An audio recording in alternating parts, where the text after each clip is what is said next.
Hello guys, it's Teenage DC Fan back in the video, and now that Tobias and Lynn have escaped, the Markovians aren't playing around anymore.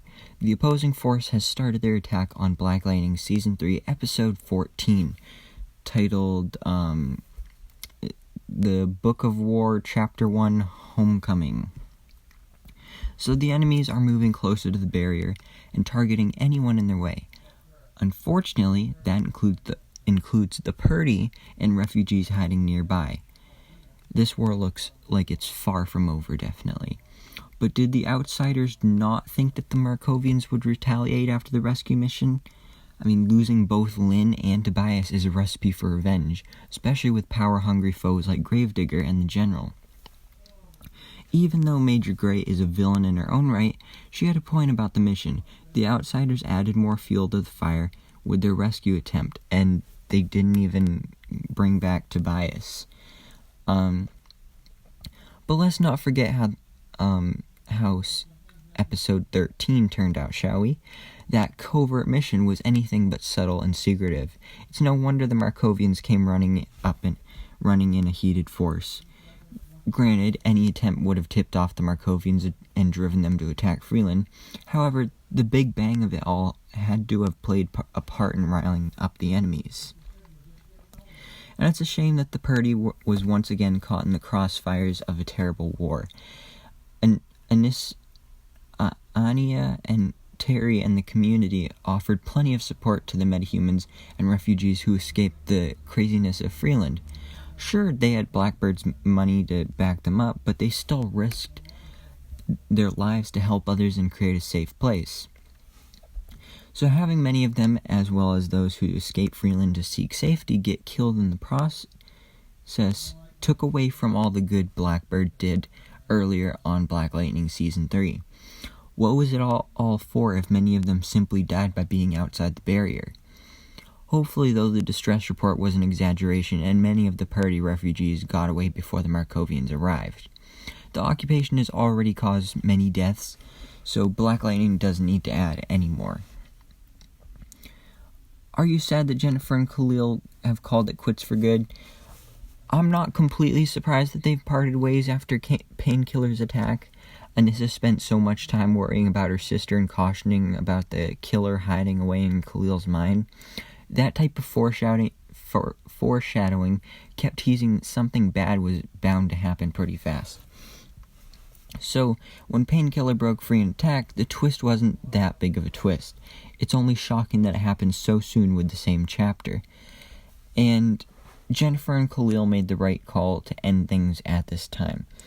Although, I do think that it was a little weird that Jennifer, did a 180, because before that attack, she was 100%, I know you would never hurt me, I believe in you and all that stuff, and then after the attack, she's like, nope, I don't like you anymore. So she just completely changed her mind. And Khalil has plenty of baggage he needs to work on now that he's back in his mind, and he needs space and the time to talk with a trained spiritual therapist. Jennifer, on the other hand, has to come to terms with her goals for the future and if she can truly handle dating Khalil/Painkiller, because they're both at different stages of their life.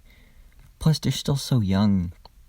They're dealing with a stressful and toxic relationship at a young age.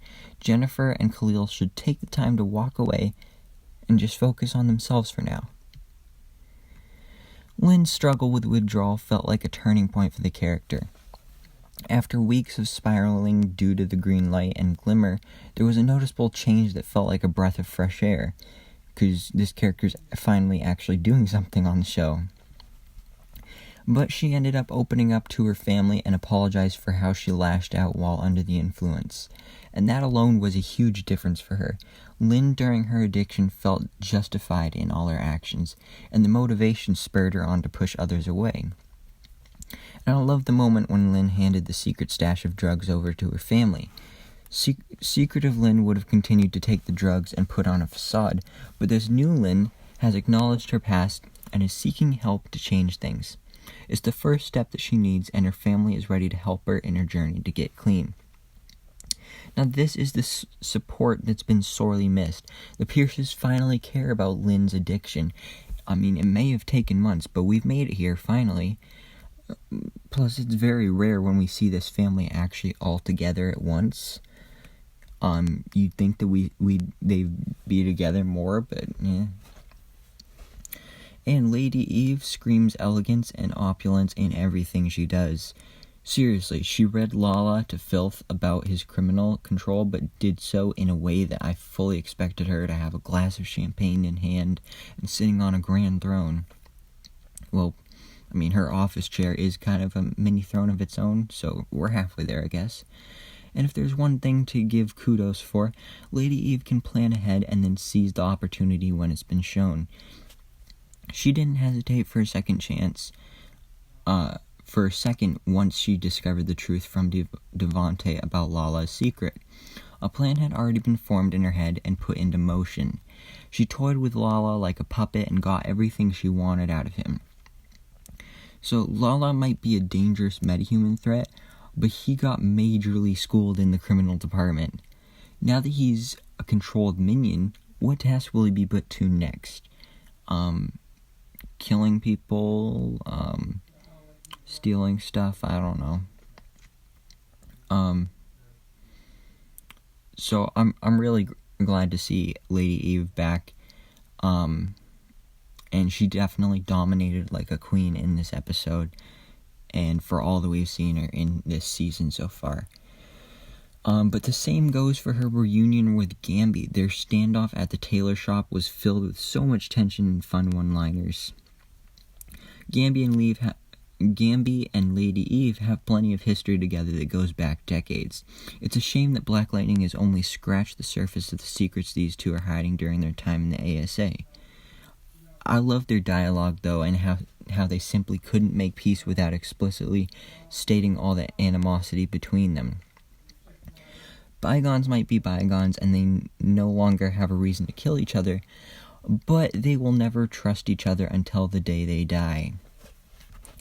And their intuition taught them otherwise, and regardless of working together to destroy the ASA, certain things don't change. Lady Eve gives Gambi the briefcase, was a situation of, the enemy of my enemy is my friend. I mean, plain and simple, that's how it was. Now on to Gravedigger. Did the truth about Gravedigger surprise you? His history was a lot to take in, and it's a pretty eye-opening when looking back on Black Lightning's 3 seasons so far. Black Lightning's place in the Arrowverse is still new, and it might not match the other universes, but for this reality to discover that the first recorded case of a metahuman originated with Gravedigger is a pretty big development. Like in comparison, the Flash focused mostly on the present and the future. Here, Black Lightning broke down the clear path of how the government got involved with metahumans, how some metahumans got activated, and the research about the world. So we don't typically get all this data at once, and this backstory answered many questions and filled the gaps in the history of the new timeline post-Crisis, and it will no doubt come in hand in the future. Plus, it explains why Gravedigger is dead set on working with the Markovians. He has a lot of baggage and resentment to deal with, and that revenge is not something to mess with. So, just a few last thoughts. The Pierce family dinner was a heartwarming scene that's been a long time coming. Like, we see this every once in a while, but it doesn't happen very often in the show. And it was nice to see them open with each other, laughing and sharing their thoughts, and it just felt like they were a family again. Black Lightning better not be setting us up for a surprise twist where Grace gets murdered. So after Anissa said she was the one, that set off all the red warning signs for bad foreshadowing. There's so much foreshadowing in this show, like I said, with the Anissa being cautious about Painkiller, and then him actually becoming Painkiller again. So I have a feeling that Grace may get murdered. I hope not, though, because she's a great character with the little screen time that she gets. But Lin messed up big time, leaving behind a full formula for the meta boosting formula. That formula is not the type of thing you have around a power-hungry person like Gravedigger. But one final thing that I have for a theory relating to Brandon is, so Brandon, he went to talk to Dr. Jace today, or in the latest episode, and that's where he found out that his father is still alive and apparently has powers just like him. So, my theory is that possibly Gravedigger is Brandon's father. I think that would be a pretty interesting twist and would definitely bring Brandon more into the spotlight. But now over to you, Black Lightning fans. What did you think of the Book of War Chapter 1 Homecoming? How will Gambi use the briefcase to destroy the ASA? Will Painkiller ever free himself from the firewall again? Do you trust Agent Odell will stick to his word and pardon everyone from the outsiders? So anyway,